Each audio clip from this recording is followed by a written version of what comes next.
Tall, old-growth trees stretch sky-high towards the clouds. Grizzly bears roam freely along coastal waters they call home.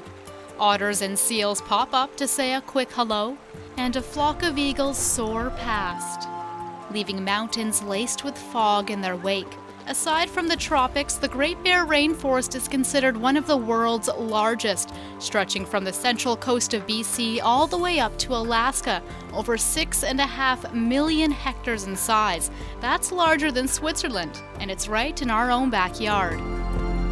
The Great Bear Rainforest is an absolutely magnificent place. When you walk in one of these old-growth rainforests, it's not. It's hard to put your finger on it. I mean, there's a magic to the place. And this magic is pulling together a number of environmental groups to speak out. In the Great Bear Rainforest, currently 50% of the rainforest are off limits to logging, and the science was very clear that it should be 70%. And Wheating says that 70% was central to a 2009 agreement with the provincial government, with a goal of reaching it by March 2014. But the government says that number isn't set in stone. Lots of work needs to be done with local stakeholders, such as First Nations groups. Now, the government isn't saying it isn't a worthwhile goal, it just might take a little longer. And that's testing the patience of these environmental groups. We are not saying no logging. We've been working with the logging companies for the last 10 years or so, and so we continue to work closely with them.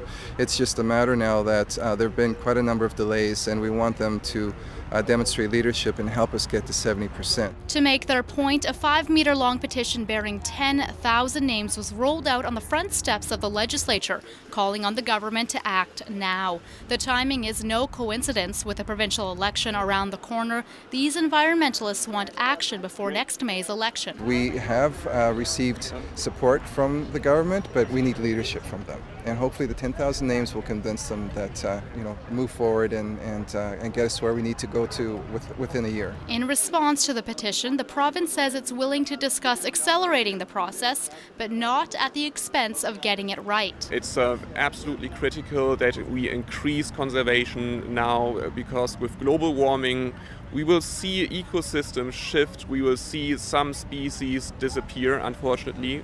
Only if we increase protection, we will have a higher chance to maintain more species. Species like the spirit bear, a rare white version of the black bear that's only found in the Great Bear Rainforest. And that's testimony to just how unique this BC rainforest really is.